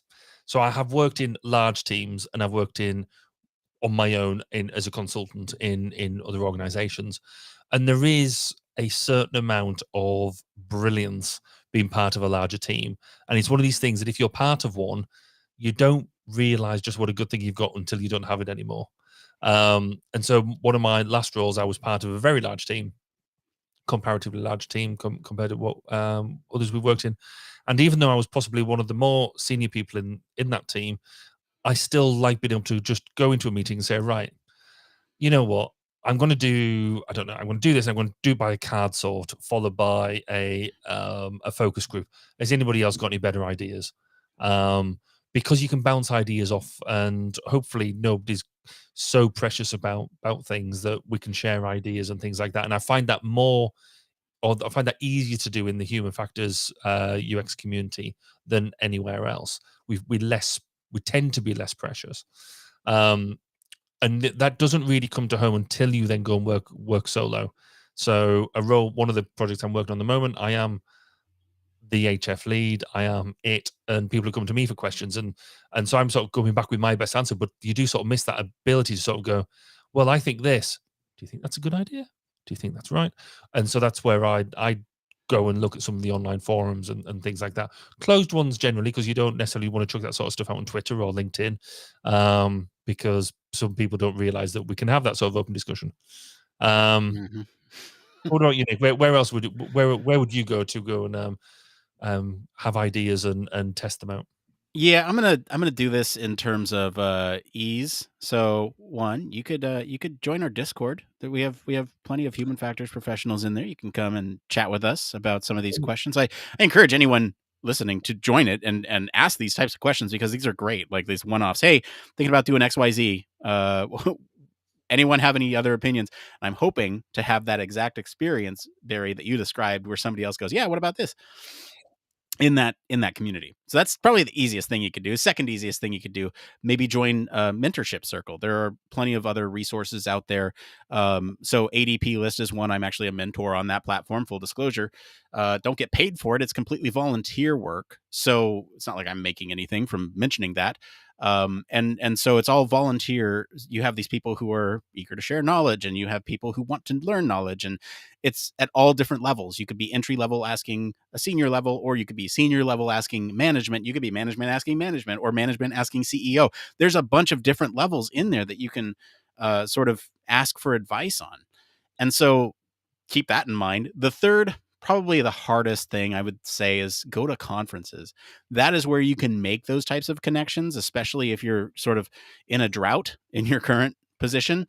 There might be those sort of folks who can, I guess, you can make those connections and reach out to them as a mentor after the conference is over, and build those connections over time. So that way, hey, you're looking for work? You want to come work with me? That's sort of the other goal there. Any other thoughts on that one, Barry, before we get into this last one?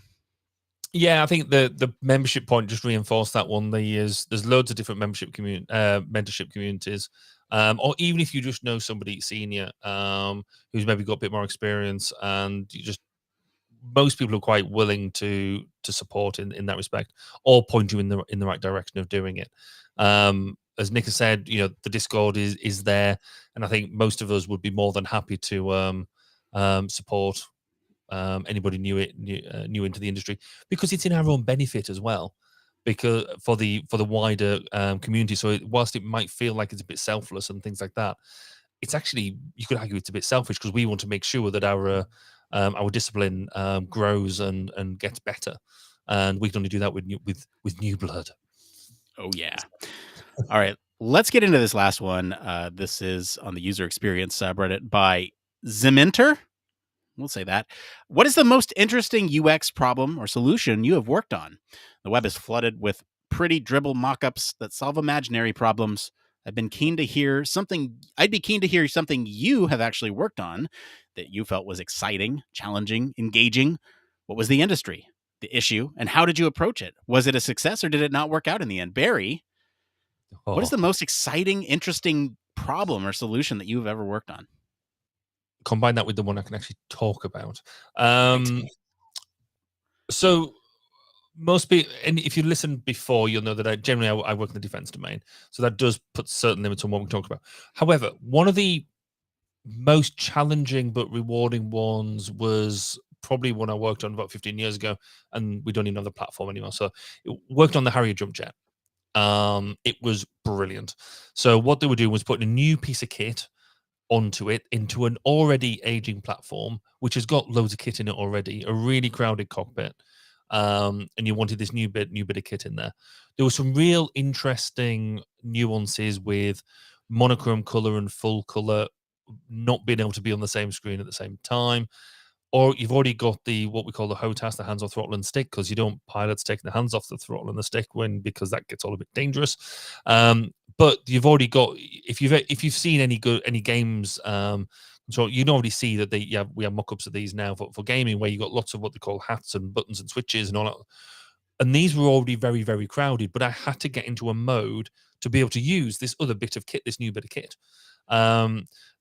And to try and do that, it not only got me working with pilots and crew and things like that about what they could do, what their mental workload was like, etc., but also I had to talk to the engineers in detail about just what switches and what combinations of switches. It's almost like doing the so like Control Alt Delete to try and get into a certain function and pressing F10 at the same time.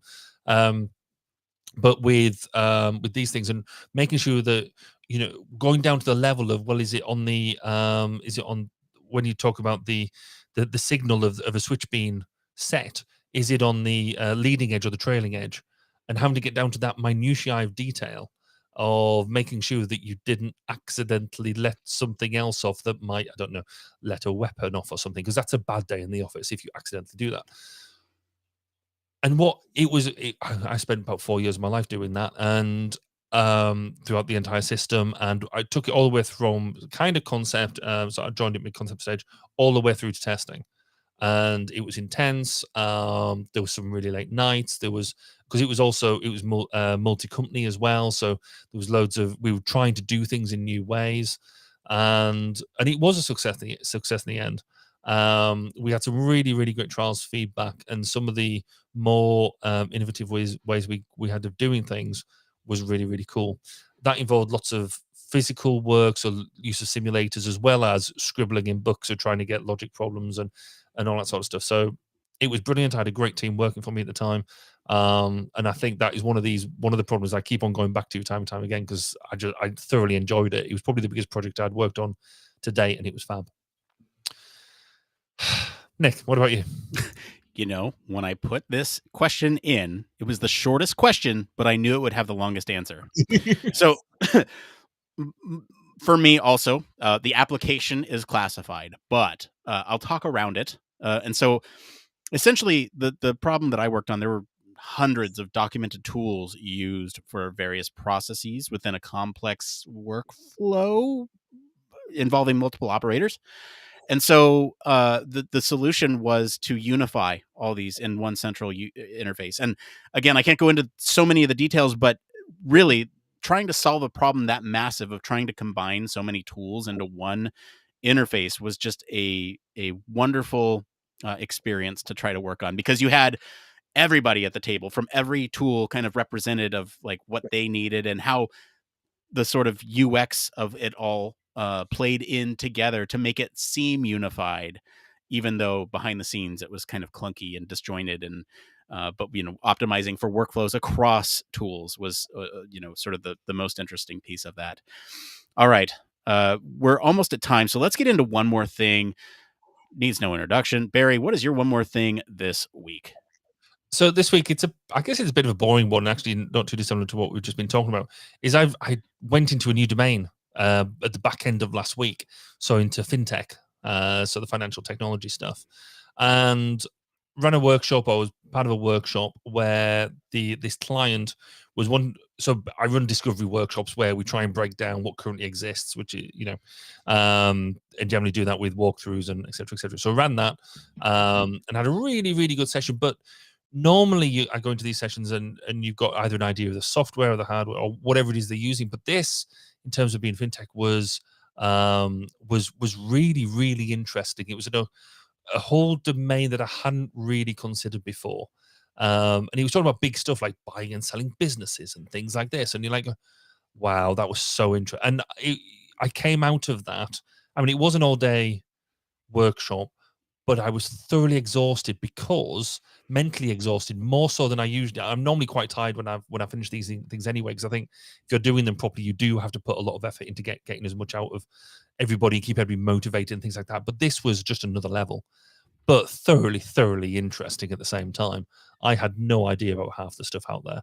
And so I just thought it was brilliant that we can take, again, human factors, tools, techniques, and what we do, and put ourselves in a completely new environment, and still make people believe I know what I'm talking about.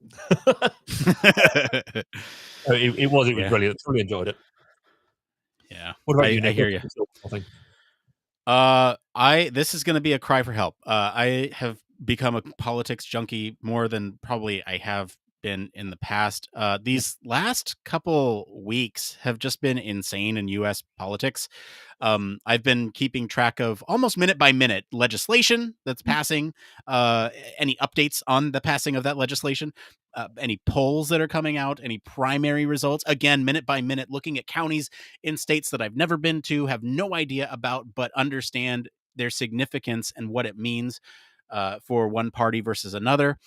I'm also following a lot of the political news story, minute by minute, what is going on with the raid. They call it a raid. It was a legal search and seizure of classified materials. So I am following all these things very closely. Like, even after we're done with this podcast, I'm going to go look up, what I've missed in the last 2 hours, because man, we're in primary season, which means there is, we're picking the best people for who we want to run against the other people. And it's, I'm a politics junkie, but this has been sort of on another level, and I feel like it's a little unhealthy. And I don't know how to stop. But that just means we got to stop the show for today. That's it for today, everyone. If you like this episode and enjoy some of the discussion maybe around city planning, I'll encourage you to go listen to episode 212. We talk about how does speed affect transportation planning. Comment wherever you're listening with what you think of this news story this week. For more in-depth discussion, you can always join us on our Discord community. Visit our official website. Sign up for our newsletter. Stay up to date with all the latest human factors news. If you like what you hear, you want to support the show, there's a couple things you can do. One, you can do it right now. Leave us a 5-star review. It really helps the show, helps other people find the show, lets them know that it's quality content. Maybe. I don't know. Questionable. Anyway, to second point, tell your friends about us. We really grow by word of mouth, probably more than reviews. So, let your neighbor, let your human factors mentor know about us. And 3, if you have the financial means, you can always consider supporting us on Patreon. We do have some goodies in there for you, and we give them back. So as always, links to all of our socials and our website are in the description of this episode. Mr. Barry Kirby, thank you for being on the show today. Where can our listeners go and find you if they want to talk about living in the future? You can find me on social media at Baz_K, or if you want to hear interviews one-to-one with various Human Factors personalities, find me on 1202, the Human Factors Podcast, at 1202podcast.com. As for me, I've been your host, Nick Roome. You can find me on our Discord, one more plug for that, and across social media at Nick_Roome. Thanks again for tuning into Human Factors Cast. Until next time, it depends.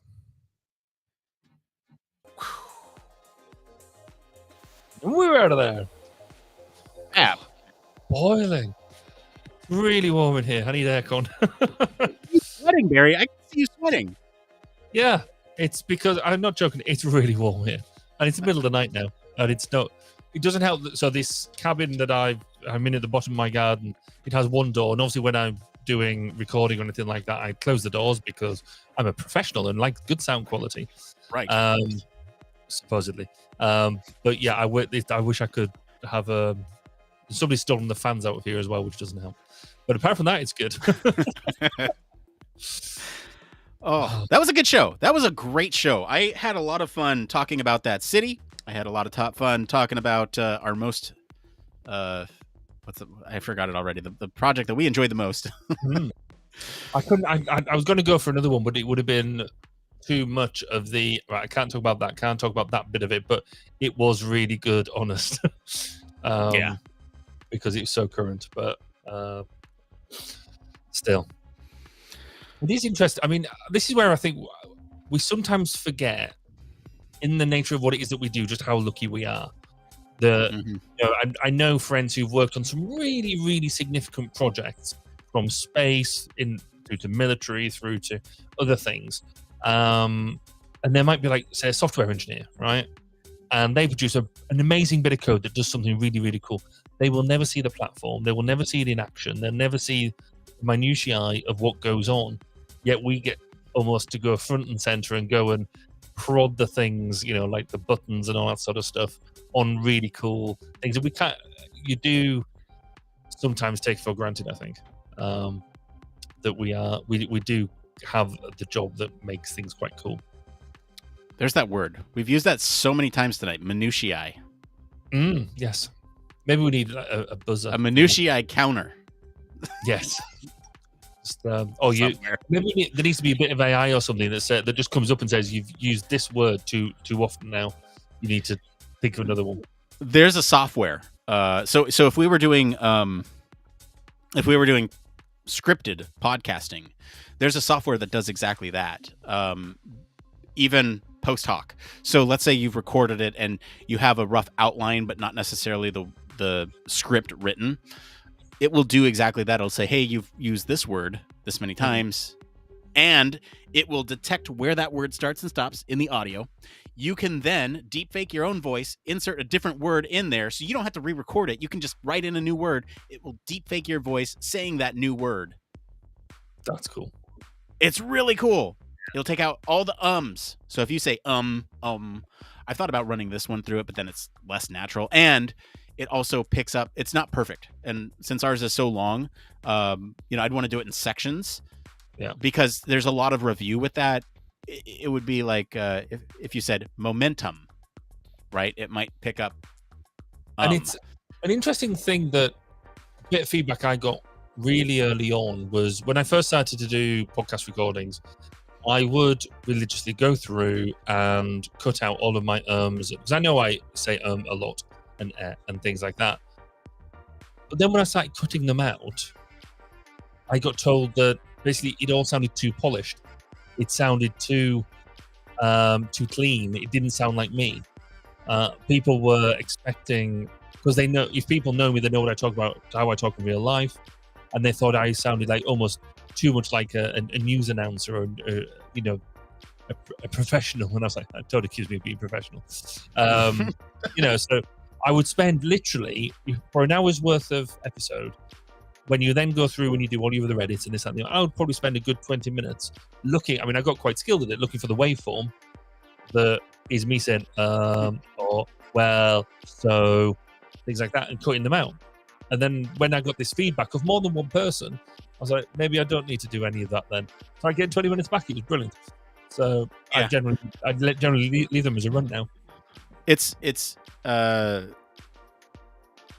podcasting.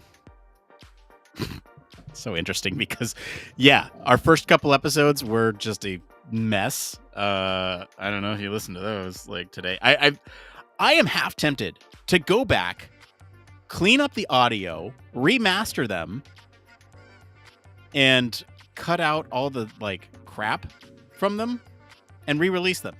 Some of them were not bad. If I did that for my early ones, I wouldn't have any content. I've thought about it. It's a thought. If I did it, it'd probably be, for our patrons, I'd just do like, hey, here's episodes 1 through 23 remastered, because that's kind of, I think, when we changed our format or something. Anyway, much different today than it was then. However, during that process, there was a lot of times when I would go in and listen to the audio, something would mess up. And so I would go in and look for those ums, ers, ahs. Because as a new podcast, you wanted that level of polish so people would take you seriously. But as you mentioned, there are instances where that sounds unnatural when you are talking and you don't have any of those ums, ers, ahs. Then it's like, is it really a conversation, or is it something that you've thought about and, clearly have gone into the edit and pulled out these things that were there before?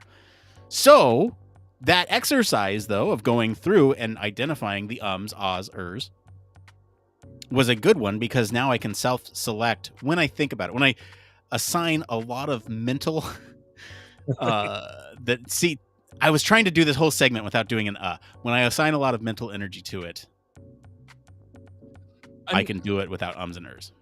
It's one of the reasons I started podcasting in the first place, was to try and improve my public speaking, because I fully recognize, despite a lot of the public speaking I do is generally very I was going to say public, because that's the nature of public speaking, is live. Is normally in front of an audience of whatever description, be it political or professional or whatever. The thing that I wanted to do here was try and use this to be able to come out with a better professional way of delivering technical information. On the fly. And be able to make at this one. Yes. And I think largely I'm sort of getting there, but it depends how excited I get. Tonight is a brilliant example. But if I sit and think about what I'm talking about, a bit like I'm talking now, I'm thinking about what I'm saying. I'm concentrating on my pronunciation and things like that, just to kind of make the point. But when we were talking before, you get quite excited by your topic and you just want to dive into it, and you want to start talking about this, and you're like, well, and what about this and this, and you kind of go into a different place. Yeah. And I think both are perfectly valid, because you can tell when you're trying to do something like I'm doing now, or you get really into it and you get hyper excited about stuff, and it works. So yeah, it's interesting. I think the consensus is that you'd rather have dead air than ums and ers, but at the same time, for a live performance, that doesn't do quite as much. I will say, for listening back on the discussion, it probably does a lot, because then you can just there are some programs that will cut out the dead air from the audio, and so you can kind of leave those in there.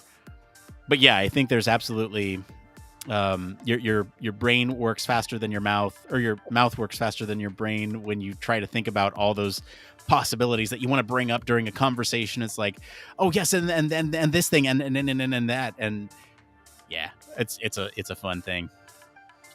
It is interesting though. It's interesting seeing, because I think there's real cultural issues as well about how this happens. Because I was talking about this with Amanda, my wife, the other day, that I think Americans, you are generally much better naturally at this type of thing than we are in the UK.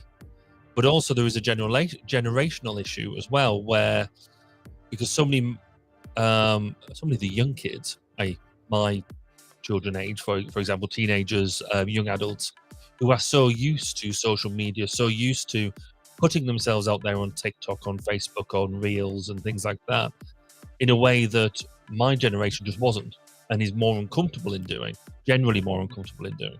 And for us, it's more of a step to do things like this. Have you ever watched a younger person produce one of those videos on TikTok or YouTube Shorts or Instagram? Have you ever watched somebody in the process of making them? I've seen bits of it when my children do them, but not. I haven't seen what I would say the, I guess the repetition of what they do, because I know that there is multiple takes, really stitched together, and they rarely do. It's not the one shot that it looks like. It's impressive, because I witnessed this, and it was a situation where they were going for a casual, off the cuff thought, and not like a scripted thought that they would do. And it was one of those things where they would practice it multiple times to come off as if it was unpracticed and unscripted. And that was impressive because it's the way in which we communicate. We like it when people feel like they have their thoughts together in some capacity. Yeah. And to watch somebody try to fabricate that is fascinating. Because it is. They take the same take. It's like, let me tell you a little bit about something about the line, right? Just as an example, this is what it looks like. It's like, maybe I'll make a comment about, the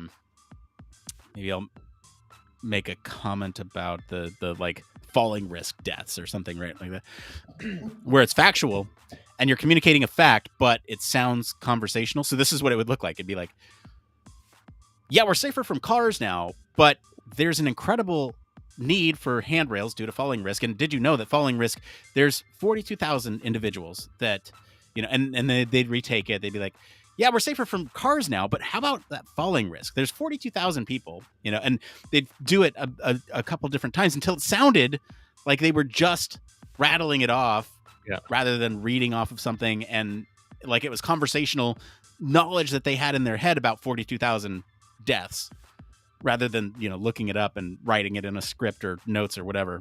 Fascinating. It is. And I like the dedication to sharing good knowledge, as long as the channel is good knowledge. I sort of follow a few on YouTube and things like that I'm subscribed to, which we mentioned before, I think. But it is about, I guess, technically mundane stuff, but actually thoroughly interesting. So I've got one at the moment that I've just started following, which is a 747 pilot, and he recounts either issues that he's had or he responds to viral videos or viral tweets or whatever. That's interesting because he gives quite good, nice insight into what he's talking about, and he does it when he's on layovers and that type of thing. Another one from a guy who runs a woodwork shop. He's an ex-pro footballer and now does woodwork, and he's doing everything from making tables, and he's geared his entire workshop around generating content from his woodwork and how he's learning around woodwork and all that sort of stuff, and now he's recently bought a sawmill and things like that, and in skills and things that I will never probably ever use in my life, but find it thoroughly interesting. And the amount of effort now that you go into to producing good content is impressive. But the fact that with smartphones and things, actually a lot of that ability is not a million miles away for a lot of people. Mm-hmm. He's brilliant. Speaking of these TikToks, these shorts, whatever we call it, we've been doing a little bit more experimentation behind the scenes here about putting these things out in the world, clips of our show that are highlights of the show. And I think we talked about this before. There's like 4 that we usually use: the newsread, the 3, sort of tidbits from It Came From, and then everything else is just kind of stuff that we find that's interesting or like a cool piece. And there was one that we picked the other day that was on it was when we talked about the salary. And I thought for sure that one would do gangbusters. And so I put it like yesterday, so that way people would find it and then find the channel today as we did this live. And it didn't.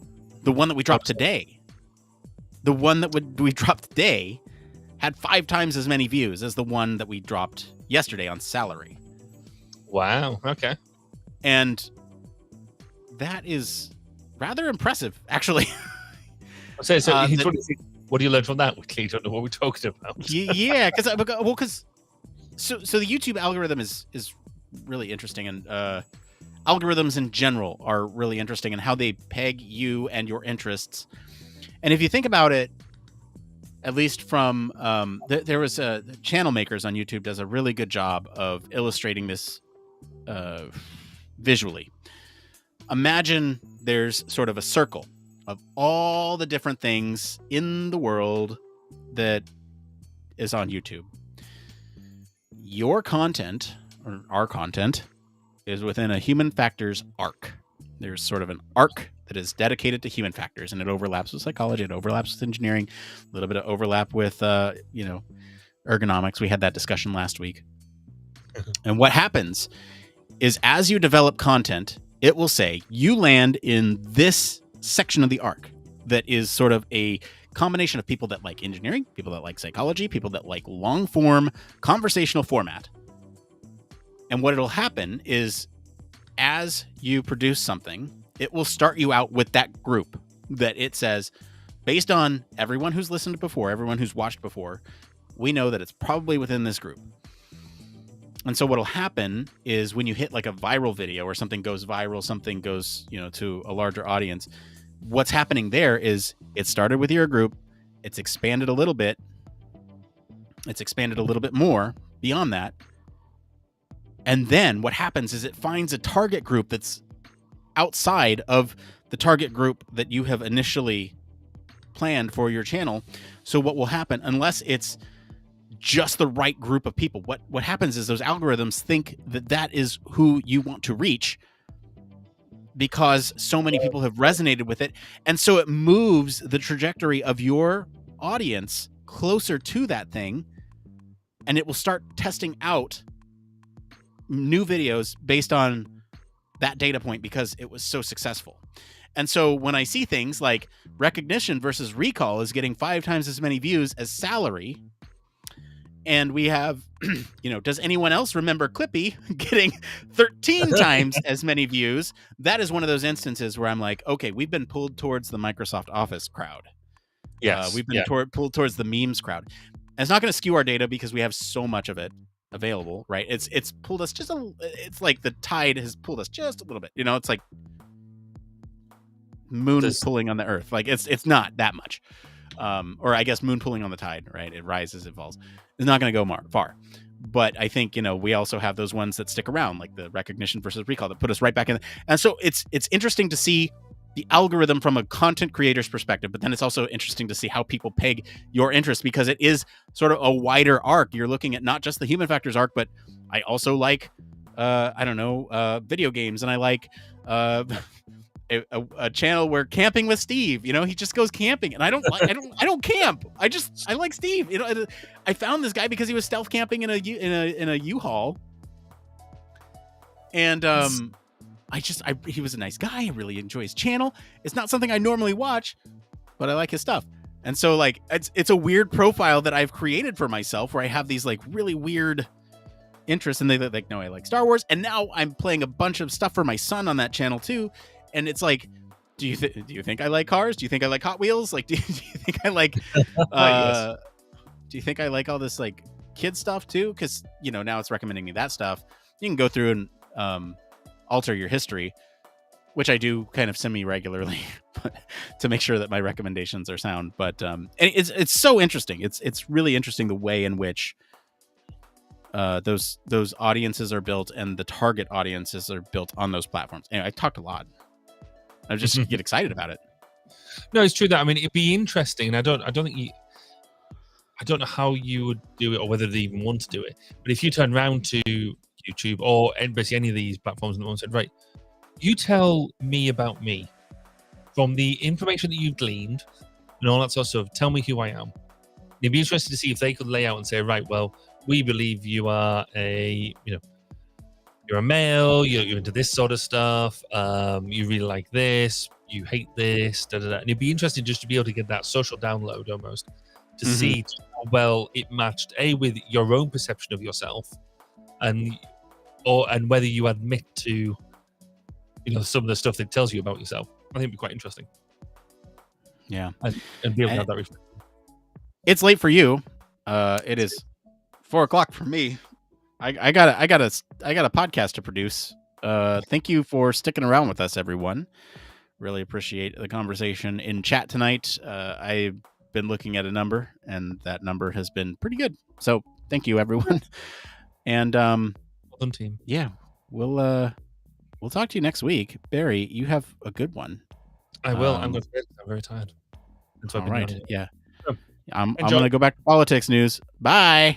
Bye. Human Factors Cast brings you the best in human factors news, interviews, conference coverage, and overall fun conversations into each and every episode we produce. But we can't do it without you. The Human Factors Cast network is 100% listener supported. All the funds that go into running the show come from our listeners.